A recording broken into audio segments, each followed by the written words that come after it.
Good evening, and welcome to a ThinkTech Global Broadcast, Asia in Review. I'm your host, David Day, and we are coming at you live from the Pioneer Plaza at the core of downtown Honolulu, and our program this evening is called The Art of Appreciative Inquiry. And this is something, a topic a little bit different. As you know, if you've been watching our program, typically one week we'll do a program on international business, the next week we'll do one on international foreign policy, geopolitics, or national security, and then back in the rotation to international business. And this week we thought we would bring you a very cutting-edge management technique that is in the formative stages that is going to be used in programs, trainings, and facilitations throughout the Asia-Pacific region. And the person who is at the tip of the spear, the international consultant who is leading this charge, is our friend based in Honolulu and in Hawaii, Mr. Amin Leiman. And Amin, nice to have you back again here. Thank you. Thank you, David.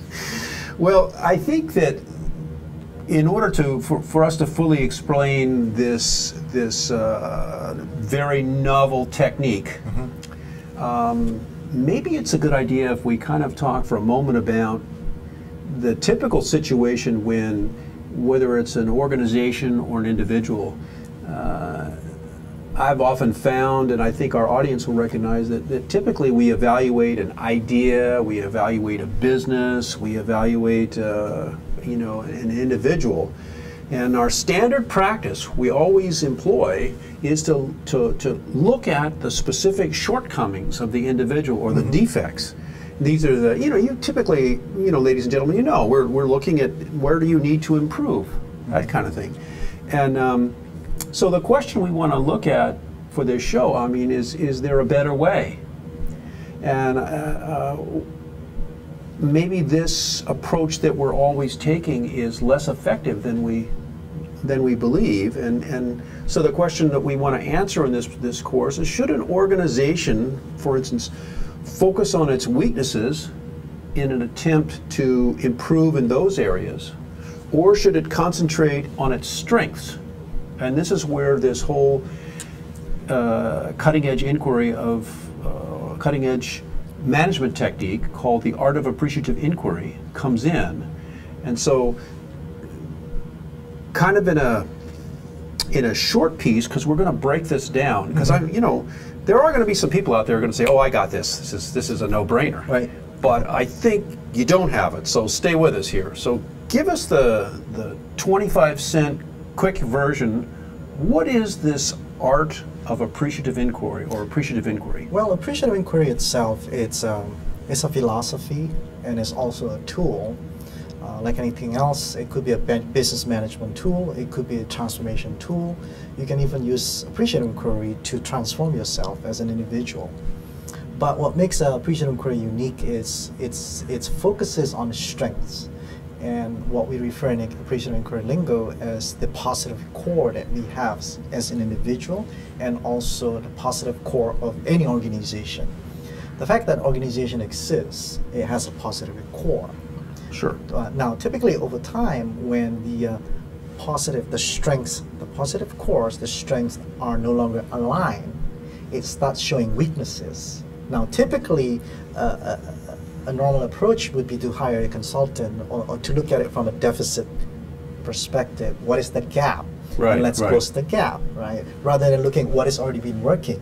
Why was it something working, now not working, kind of thing, right? So the objective of most consulting engagement is closing that gap. So appreciative inquiry is very focused on strengths. Now, it's the positive core. Most people think, yeah, I know appreciative inquiry, because they probably read it someplace or probably have heard about it, or maybe that's kind of like people who say, yeah, I know leadership because I read a book by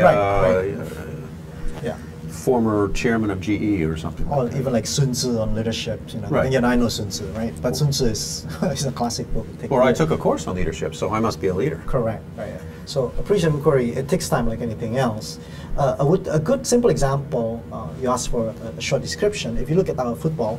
Okay, so let's take a football team. Right. And how do you build a football team? Do you based on strength, right? The strength of individual players, right? So the coach is going out and he's recruiting individual A because he's very good at throwing a pass, and individual B because the guy's a really good runner, but he's a lousy passer. Correct. Okay. Correct. Okay. Correct. So rather than worrying about, let's say, if he is a fast runner, rather than worrying about his weaknesses, the coach keep training him to be faster and faster and faster. Correct. And if he is a passer, you want to make sure that the pass is getting more accurate all the time by practicing. So the focus is really on the strength, not on the weaknesses. Well, isn't that what a human relations department does when they're recruiting members for a corporate team? They try to have somebody who's really good in finance and somebody who's really strong and maybe in marketing skills, something like that. And they're building a team kind of on the football model. Kind of a sort of, but the big difference is that, first of all, human resource deal with different kind of players. They can have different kind of employees with different set of requirements, right? So typically their job description of a particular job function is based on a standards description of how the task is being executed. But the person who applies for that particular job requirement has a previous experience, which may not be necessarily the strength of the individual, correct? Because you can do something for a long time, but that's not your strength. You just happen to do it.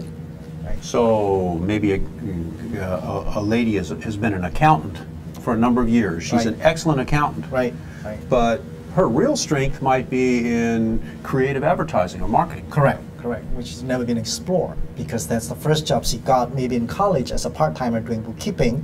Right. Along the way, she got offered a better position in accounting, and she moved her way up in the organization. Right.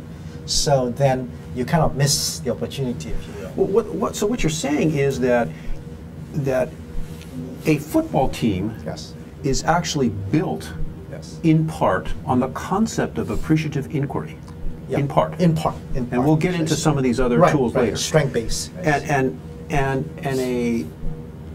a well-run corporate organization or organization looks like they're recruiting for a football team, but the manner in which they do the recruitment doesn't necessarily produce the fastest runners or the strongest passers. Correct. And beyond that, once they get recruited, they might end up playing soccer instead of football, because companies have different needs for that particular individual. So there's a lot of misalignment. Okay, and so let's kind of finish this simple example with one other little piece, and that is there a difference in the way that a coach for a football team recruits and runs a football team as opposed to a CEO who may or may not recruit but does run an organization? Well, the big difference is that the coach is the CEO. The coach recruits, and he is the CEO of the football team, right? Nobody interferes with that. In the real corporation, the CEO may only recruit the next in line, like this, the next subordinates of that CEO, maybe the VP's level. But beyond that, he doesn't really get involved, so to speak. He would rely on the next people underneath him or the human resource department. Okay, so the basic philosophical concept upon which this whole idea of appreciative inquiry rests, if I understand you, is on the notion of building on the existing strengths of the individual or the organization. Correct. And so in these times of economic displacement and stress and a stagnant economy, there are many people in many organizations, whether they are unemployed or organizations not doing so well financially, that are looking for ways to reinvent themselves. And this whole tool that we're about to unfold in this conversation with you today, it's a reinvention technique, is it not? Or am I?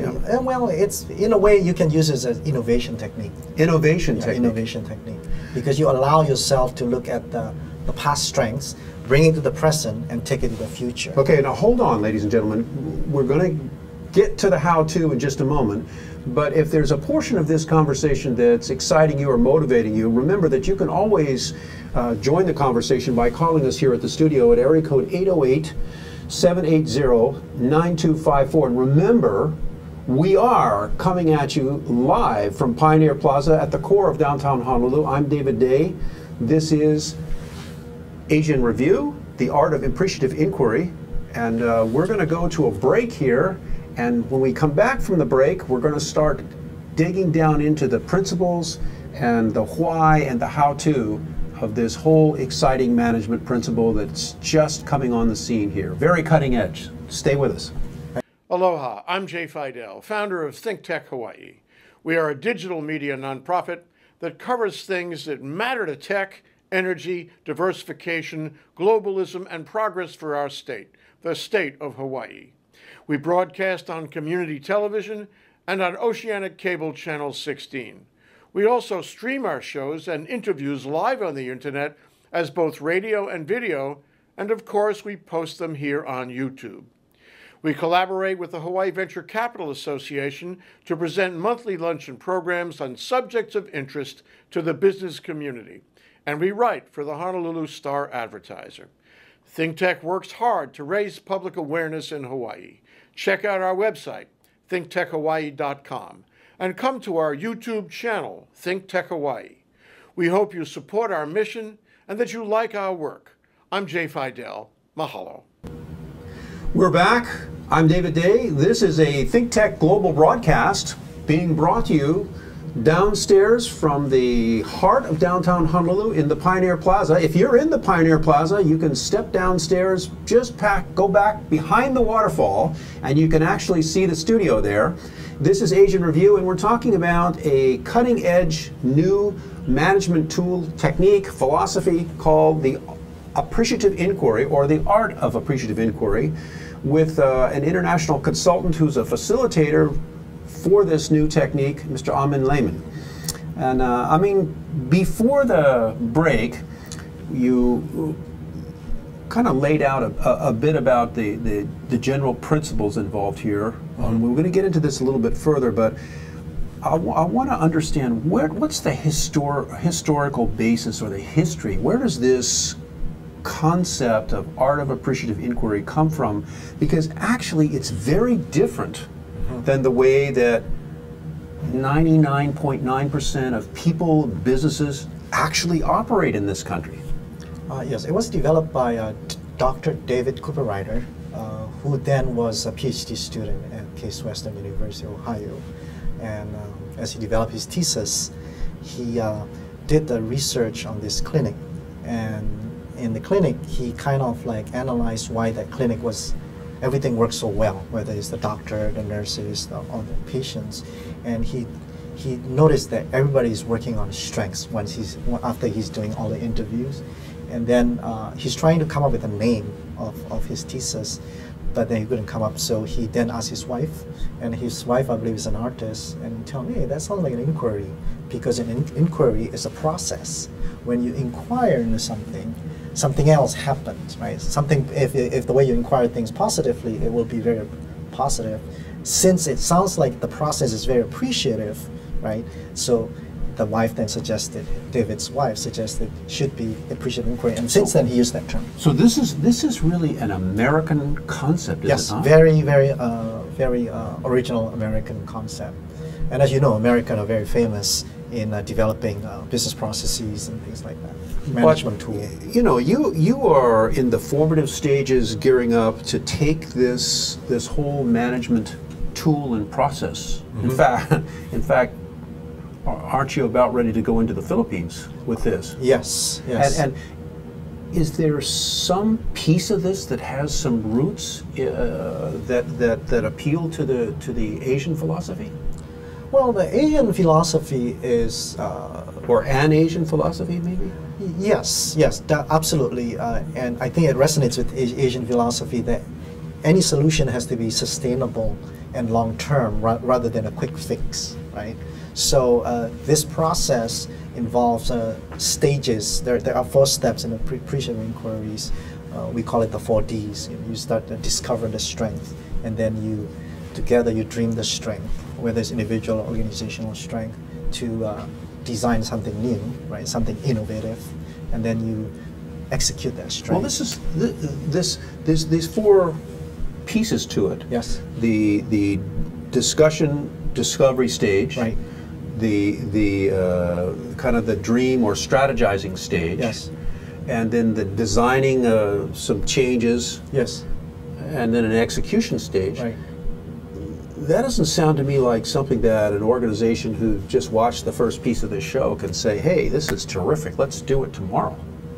I mean, this is a process that involves a change in the way that people think, isn't it? Correct. Am I correct? Absolutely correct. So one classic example in appreciative inquiry, any student of appreciative inquiry is familiar with the case of British Airways when they had a problem with baggage loss. See, you notice I used the word problem, already negative, right, and then baggage loss, double negative, right? So the minute we talk about it, our brain, the way it works, it's already thinking negative, right?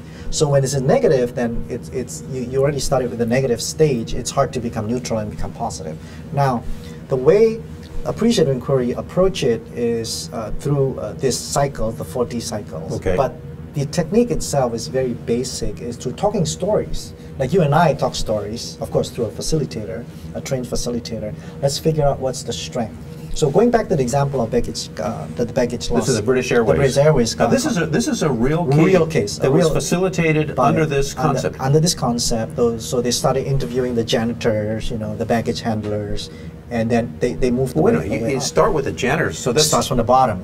It's not a top-down. It's not a top-down solution. It's bottom-up typically, right? So a bottom-up because a usual gap analysis, the top come up with a solution and the bottom has to execute. Right. But the bottom has no clues. There's a big gap. Right. So you hire another consultant to close the gap, and then you hire another one to close the gap. You create a new problem, you see, because everything is problematic. So of course the consultants make a lot of money, but the problem keep growing and growing. Right? So this concept is looking, all right, before we start anything, let's just simply talking stories. Figure out what is it that we want it to do. So British Airways starts with two janitors. Two janitors, right? And then the baggage handlers, and then everybody get involved to figure things out.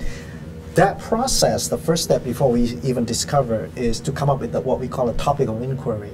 What is it that we're trying to achieve? Okay. Right? Okay. Rather than what is it we're trying to close.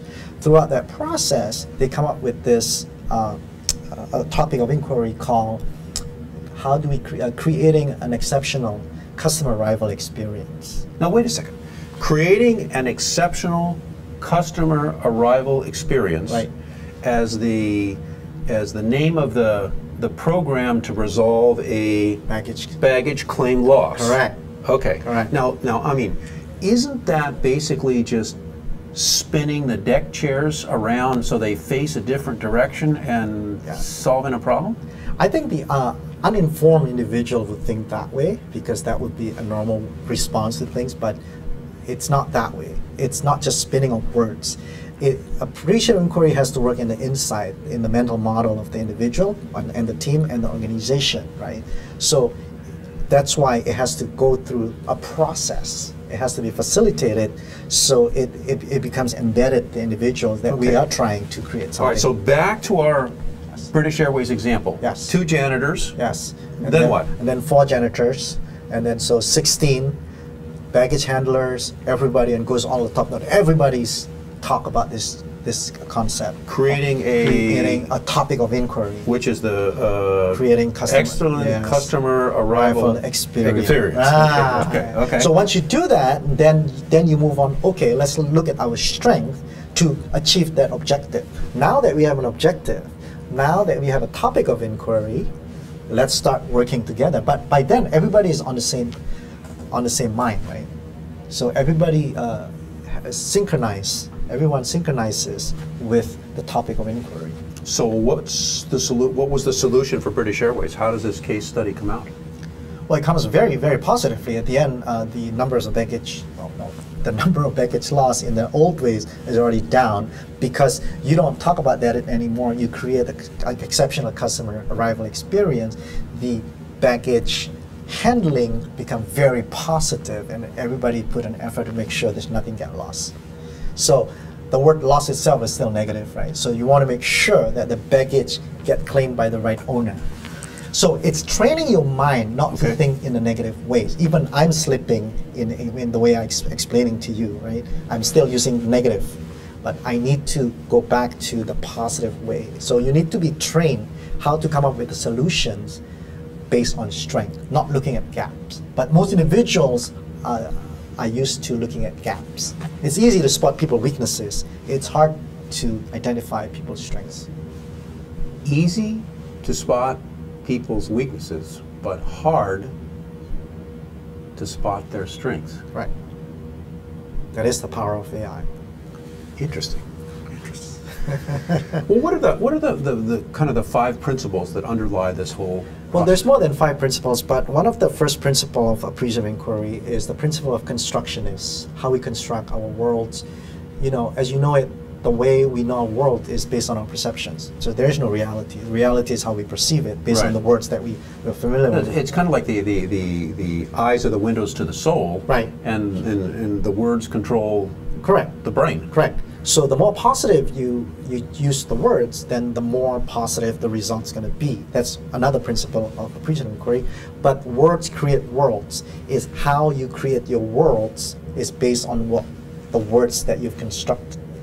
So in the early example, the way you construct your world is you want to construct a world free of challenges, a happy customers, you know, exceptional customer arrival experience. That's how you create it. Once you create it in your mind, then everybody internally, the internal system, start moving towards that goal. I mean, is this just theory, or is there some actual practical application that you've seen or had experience with here in Hawaii? Yes, I have personally used it with my team before, and it works very, very well. For example, at my team, like I excel. I consider my strength as more like my speaking capability, my oral capability, my argument. You know, when we do a lot of debate and things like that. I have another team member who is very strong in writing, right? So when we write report, our combination is very excellent because it's combining the strength of 2 people. But also right now, I am involved with a transformation program. And before you tell us about that, is my understanding correct that you are an international management consultant today? Yes. And you're also, in addition to being a consultant, a lecturer and trainer in this new field of appreciative inquiry. Yes. I've been lecturing in the past 3 years in Asia. I've lectured this topic in Japan, in Taiwan, in Ho Chi Minh City, Vietnam, in Indonesia. Reaction? Very positive. Very positive. And what about you? Just started to tell us about you're working on a project here in Hawaii right now, facilitating this? Yes, and I can't at the moment. It's a bit premature to discuss it publicly, but I am actually assisting. Just started. What are the benefits of this application of this type of management tool to the whole reinvention process of an organization? The biggest benefit to me is it creates a very positive feelings on the individual in an organization. You know, many organizations have so much toxic that people are so negative, right? And if you keep doing the top to the bottom approach, people are saying, "Oh, again, there's another solution, another consultant. Come on," you know. So they're very the fatigue level is very high. So a lot of not only fatigue, but there's also a resistance level. Resistance levels, right? And then also what I call energy drainage. See, we have limited energy in our system, right, on a daily basis. And if your energy is being drained every day unnecessarily, you become what? Useless, basically. So you show up at work, drink up a coffee, trying to work, but it's not your spirit is not there anymore. Well, appreciative inquiry is appreciating your strength, appreciating what you have. The fact that you've been hired, you have certain strength, right? It could be forgotten, could be mismanaged, could be misaligned, could be misconfigured. So this appreciative inquiry is trying to put everything back on track. How can we reconfigure, right, of what has worked before? Right? So the reconfiguration Yes. gets the organization more like a football team where Yes. everybody's strength is taken advantage of to the maximum. Correct. And on that football analogy, even though individual players have their own strength, but everybody knows what everybody's supposed to do. And they also know what the goal is, The goal, or where it is. correct. They can see the goal. Right. While traditional corporate America is very siloed. you and I can be working next to each other, right? Okay. Just by the separation of cubicle wall, but you in marketing, I'm doing something else. We can be there for 20 years. All right, hold that thought. No comment. We're gonna take a break here. There's more to go. I told you this was a fascinating topic. You have been watching Asian Review. This is the Art of Appreciative Inquiry with our special guest, Mr. Amin Leiman. We are coming at you live from the Pioneer Plaza, right here in the core of downtown Honolulu, and we'll be back right after the break. There's more. Stay with us. Aloha, I'm Nicole Hori for ThinkTech. For nearly half a century, the Hawaii Foreign Trade Zone No. 9 has brought the benefits of the Foreign Trade Zone program to Hawaii businesses and entrepreneurs. DBET, the Department of Business, Economic Development, and Tourism, operates Hawaii's Foreign Trade Zone program to encourage international business and economic development. The Foreign Trade Zone's mission is to increase the amount of international trading activity in Hawaii, thereby providing employment opportunities for the residents of our island state. For more information, see ftz9.org. I'm Nicole Hori. Mahalo. We're back. We're live. And this is Asian Review. I'm your host, David Day. Our special guest is Mr. Amin Leiman, who is an international management consultant, lecturer, and trainer, among other things, in this new cutting-edge management field called Appreciative Inquiry. And I mean, thank you for joining us here. We are, about halfway through this program, and every 5 minutes or so, my level of excitement goes up one more notch because this is a very unusual topic for our show, Asian Review. But because we deal with international business, and you have been and you've actually been a pioneer in the Asia Pacific region in the very initial forays in beginning to teach executives in Asia and individuals and organizations how to apply this whole system. I think I'm very grateful that you're here. Yes. And this is really exciting here. At the break, we were talking a little bit about the example of the football team. Yes. All coming together. Right. And the coach who has been in charge of the recruitment has gone out and selected players. And earlier in the show, you pointed out that the human relations department people, typical corporate recruiters, that may be what they're intending to do, but it doesn't work out that way. Right. And so through this facilitative process that you lead an organization through, they come out the other end a lot like a successful football team. Yes. Yes. And you've been talking about the example of British Airways with their baggage challenge, right, and how that was resolved. Right. But let's move out of the private sector for a second, and I want to ask you: is this appreciative inquiry concept? Is it something that governmental organizations can be used? Absolutely. It has been used in the state agencies, county agencies. It's been used in the city. I believe the city of Chicago also used this before. It's been used by NGOs, right? So a specific example is there was a typical agency, whether it's child welfare agency or whatever agencies out there, health agency, you have the county and the state, and typically you're competing against limited resources. Right, and that's typical. We have that here in Hawaii too. The state competes with the county of Maui on for everything. Correct. So rather than doing that, so this particular state hired an AI consultant, apply that approach. Let's look at the strength of the county and the state, because let's face it, both agencies have the same goals, right? How to serve the public. So looking at their strengths, they combine it, and using the AI techniques, then they finally come up with a new program.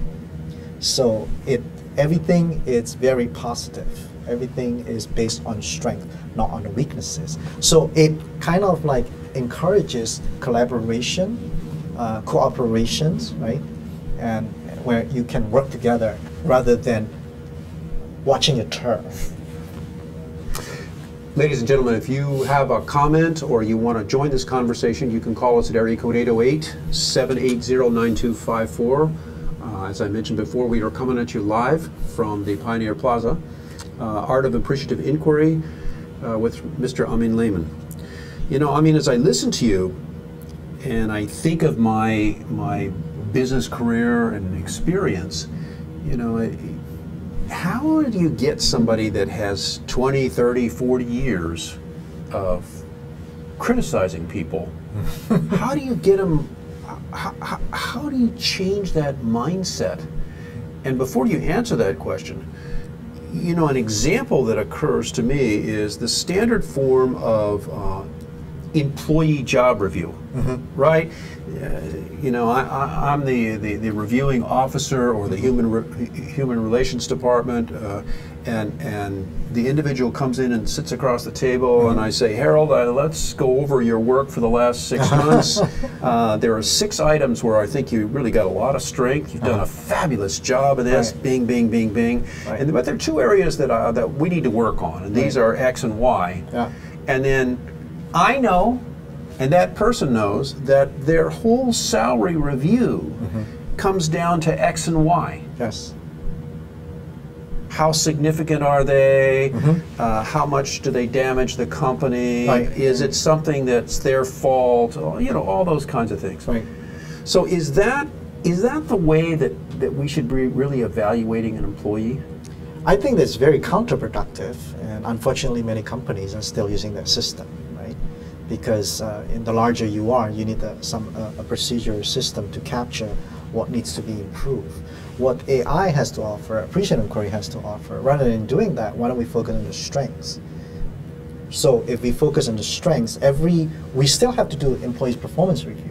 But if I review, let's say you're my employees, and say, David, let me review your strength of this year. What have you done well? You suddenly feel very proud, right? And then the goal of next year is, how can we strengthen what you've done well to create an exceptional performance? Okay, so that's the exact same philosophy or role that our football coach would have with a quarterback. Yes. You know, you got 32 completions as your high for one game. Correct. And how can we improve on your strength so that you can break 40 next season? Correct. Yes. So then we don't talk about how many fumbles there were, in other words. Correct, because fumble is still there, and a fumble is part of normal life. And most people ask me, so do you mean you don't care about the fumbles? No. We don't focus on it, because you don't focus on it, human mind, what you focus on tend to grow. That's the other principle of appreciative inquiry. You focus on the negative, it will grow negative. If you focus on the positive, it will go positive, right? So if the coach focuses on the accuracy of the pass of the quarterback, then it will become more accurate, right? So the ability not only to be accurate, the ability to detect the certain movement of the players, the speed of the catcher, right? Has to be perfectly synchronized, especially in the long pass, right? That is not easy. So of course, sometimes you can't catch all the time. There's a win factor. There's all kind of factors. But if you keep focusing, oh man, you missed again, then people are very, very negative. So the AI approach in management or football or what have you is focusing on your strength. By focusing on your strengths, then you really, really become exceptional. So here's the premise of AI. Your strength and my strength combined together, we not only we're not just perform, we can transform things, because the strength is so powerful. Interesting. What it seems to me that one of the benefits of AI is you use this, for instance, this British Airways example, is that, and kind of translating a little bit what you've just said. Yes. It has to do with the movement away from a whole deficit-based analysis philosophy that is very common in business. In fact, it's common in life. Yes. And so, going back to my question now, the the man or the lady that's been involved in business 10, 20, 40 years and has developed this very critical way of thinking and looking and analyzing problems. What is it that you do in a AI facilitation training to get them over that wall? How do you break down that barrier from somebody who is lined up, who's thinking in a very negative fashion? Well, and it's the way that all their colleagues think. It's the way that they're trained. Right, right. That's why it's not a quick solution. You have to introduce it slowly and through several stages, right? And it has to be done in a certain way, the correct way, by explaining the principles and how it works. But I'm confident that this AI approach will work, because if we focus it on strength, it's hard to be negative. So if we train people, anytime they want to go back to their old habits, thinking things negative, oh, this has been done before, it doesn't work. Rather, we ask them, well, can you think of something else that might work? Or that has worked before in the past, let's move it, take it forward. Okay. But it takes time, because everybody needs to behave this way, hence becomes a culture. Right? It becomes an AI culture. If you just do the challenges with all kind of trainings, no matter how good your training is, you take your training back to the company, you don't do anything, because there's no reinforcement mechanism. So that's why an AI session has to be done continuously until it becomes second nature to the company. And then all the time you have to have facilitation, right? Whether it's internal facilitation or external facilitation, it finally becomes the company culture. That's when you really transform the organization. I was going to say you just keep going until you finally beat it into them, but that's a pretty negative view. Right. yeah. Even the word beat is very negative, right? All right. Okay. All right. So let's take an example now before we get to the next break. Yes. And people have seen this many times. You've been to a conference, you've been to a program, and so the master of ceremony steps up. He's going to introduce the next person to give a presentation or speech, and he says, you know, I'd like to introduce to you Mr. Amin Leiman. Amin was a graduate of such and such school, and he's a specialist in X, Y, and Z, and he's done 1, 2, 3, 4 items in his career. Would you give a round of applause? Right. And so what happens is if you're sitting up on the stage and you look at the audience, I mean, 3/4 of them have already tuned out. Yeah. Right. And that's not much of an uplift for the speaker. Right. So take the concept of AI and apply it to this example I've just given you. How would it be different? Well, there is this concept in AI called Appreciative Inquiry Introduction, which is the first thing that we do when we initiate a session. Like how we pair the individuals, and you and I will be paired together. Well, I will introduce you, and the way I introduce you, I spend 3-5 minutes just talking stories, asking about your strengths, and vice versa. You ask about my strengths, right? And then within that strength, you ask me that there are times in our life where we perform at our best. And during that time, what were our strengths? Who were there? What was happening? Trying to recall all this positive emotion back in that moment, right? So once you get all that strength, that's you and that's my strength, that's your strength. We finish the session, then we start introducing each other, right? So rather than introducing you as an individual with this, academic background, I introduce you as an individual with unique strengths. Now, in the process, I learned something new about your strength, and you learn something new about your own strength that you don't know. So it's a very generative process. I got it. It's not prescriptive. You see, typical management approach is very prescriptive.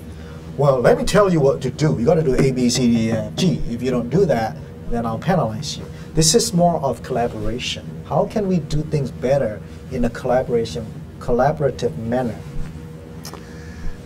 I told you this was going to be interesting. And we are coming at you live from the Pioneer Plaza at the core of downtown Honolulu. This is Asian Review. I'm your host, David Day. We've been talking about the art of appreciative inquiry with a facilitator who is a pioneer developing this concept in the Asia-Pacific region, Mr. Amin Leiman, and stay with us. We'll be back right after the break. Aloha, I'm Jay Fidel. This is ThinkTech Hawaii, broadcasting live from the Pioneer Plaza in downtown Honolulu. We raise public awareness about tech, energy, and globalism in Hawaii. Technology is critical to our state. A vibrant tech sector will give us new prospects in the global marketplace and will offer great careers and make our economy more resilient. Streaming live on Ustream and Spreaker, ThinkTech allows its hosts and guests invaluable opportunities to report important events and discuss important questions, and to be heard here in Hawaii and around the world. You can find links to our live streams on thinktechhawaii.com or on our mobile website, m.thinktechhawaii.com. And you can see our archive on YouTube. It's all just a click away. We want to do whatever we can to keep Hawaii relevant, connected, and thriving in the complexity of the 21st century. We hope you will help us in those efforts. Tune in today. This is ThinkTech. I'm Jay Fidel. Mahalo. We're back. You're watching Asia in Review, a ThinkTech global broadcast, and we are coming at you live from behind the waterfall. Not exactly, but if you go to the waterfall at Pioneer Plaza in the core of downtown Honolulu, come on back. You can see our studio with the lights. We are really going at it here. You know, as you know, ThinkTech is now at a 24/7 broadcast with many new live shows every day, and this is Asia in Review, and we come to you every Thursday at 4 p.m. And we've got a co-host on Tuesdays, also doing Asian Review. This week we're talking about a cutting-edge management philosophy by an international management consultant, a trainer, a lecturer in the field of appreciative inquiry, Mr. Amin Leiman.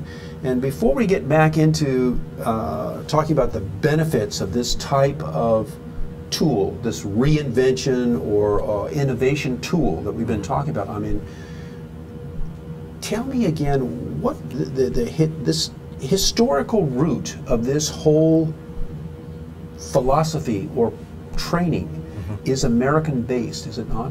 Yes, it was invented by Dr. David Cooper Ryder. Cooper Ryder. Cooper okay. Ryder. So Dr. Cooper Ryder invented this, and since then he's been putting a lot of effort in taking it forward. But at the same time, he has been very generous in sharing the tools and the technology without putting too much copyrights into it. You know, of course, every book has copyrights and so forth, but he allows people to take it to the next step. Use appreciative inquiry the way you want to use it, and apply it in your own field, right? So then we all can share.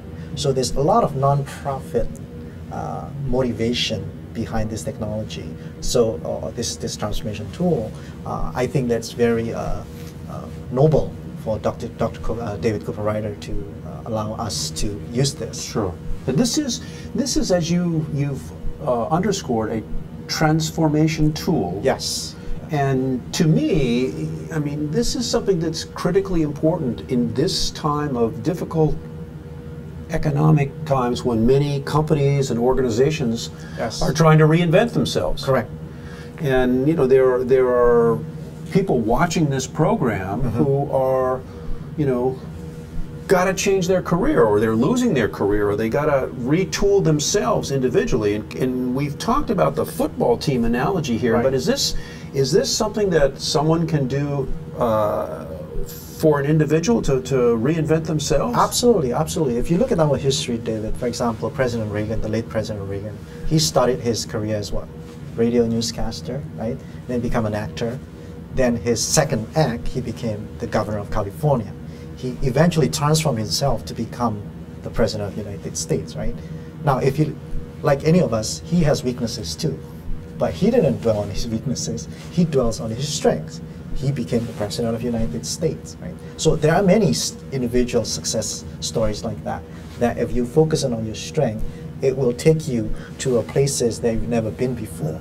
But focusing on your strength is not just the end of the inquiry. In other words, if somebody was watching the show and they got from this, just focus on your strength and turn their television or radio off. Right. They miss out. Yeah, that's only one of the philosophy behind it. but you need to also understand the principles, the what, and then you also need to understand the how to apply it. Like I said earlier, there are 5 principles. We talk about some of the principles, the constructionist principle, words create worlds. We talk about what we focus on grow, which is the poetic principle, right? If you focus on positive, will grow positive, negative, will go negative. They also have, we also have the, in AI, the anticipatory principles. So image inspire action. What does that mean? How you create your future image, whether it's individual or an organization, it will inspire action, right? So if you create an image of a successful person, you will become that, right? So that's one of the principles. The other principle is positive effects lead to positive actions. There's another principle. There is also a very interesting principle, the principle of simultaneous principle, which means the very first question I ask you, it induces change automatically at the same time. Give me an example. So let's say you've been having challenge with your weight. Okay. And I ask you, David, shouldn't you start thinking about your health? The minute you listen to my inquiry, something is already working if you process it correctly. So very simultaneous. So if the way I ask you question very positively, then a positive change will occur in your system. And what you're saying is that this is not something that somebody can just flip through a little pamphlet and get, or watch this program and get. Right. It's going to take a training process over time. Yes. And just a quick question, because I want to get back to the kind of some more of the benefits of this program. But before we do that, you mentioned earlier that you're involved with a Hawaii organization in this training here. And have you started this AI training with this Hawaii organization? Yes, I have. You have started. I have. Okay. Still very early stage. Okay, but and you've talked earlier about giving lectures relating to this topic in a number of different Asian countries with very excited, positive results. Right. In your Hawaii training that is underway now, you've got several different cultures, ethnic groups involved? Yes, absolutely. And so what's the preliminary reaction so far? Very, very positive. One of the exercises that we do is we have this exercise called a metaphor exercise. Describe your current organization using metaphors. Okay. You know, is your current organization a circus, a prison, a garden, or what have you? Okay. People were having a blast, you know, because we allow them to really describe what the organization is all about. Now, the idea is to make people collaborate, and then after that, we then design the appropriate metaphor in the future. What is it that we want to create in the future? Because metaphor is very powerful, right? As you know, metaphors represent realities. So by using that approach, people are more open. People don't feel restricted. People don't feel defensive because it's fun. That's one of the techniques of AI. There are many, many, many techniques. Rather than, okay, David, let's sit in a room and do brainstorming. Okay, what's wrong with our organization? Okay. You see what I'm saying? All right. We talked on, let's go to benefits now because we're running out of time in the show here. We talked earlier about the fact that this whole management tool philosophy, appreciative inquiry, is not a deficit-based inquiry. What are some of the other benefits of being involved in this whole process? I think the ultimate benefits of appreciative inquiry, we as human beings, we always want inspirations, we want fun and joy, you know, hope in our work, right? And along the way, all these ideals get lost. It becomes KPIs, key performance indicators, right? So dry, if you will, right? Every year is all based on numbers. So the human aspect has been reduced, right? Don't get me wrong, all numbers are still very important, but numbers is not everything, right? How we perform as a human being, how we contribute to the company, how we contribute for the society overall as a whole is very important. So there are many, many benefits once you get into AI. The biggest benefit, I think, is the transformation that occur within the individual itself, because then you don't allow yourself to think negatively. You can only think positively. And that then becomes the sustainable piece, right? Very, very sustainable. Yeah. You know, the other part that you mentioned that was very interesting to me was that this involves everybody, very collaborative from the bottom up. Yes. And you know, this has been a exciting, Yes.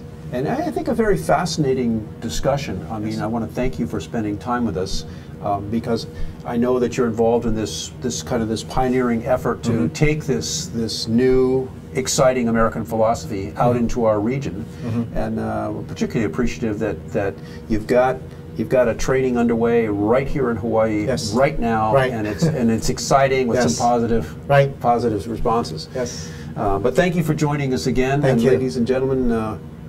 You've been watching Asian Review or listening to it. We have been coming to you from the Pioneer Plaza at the core here of downtown Honolulu. I'm your host, David Day. Please have a safe drive home, and we'll see you next week. Good night.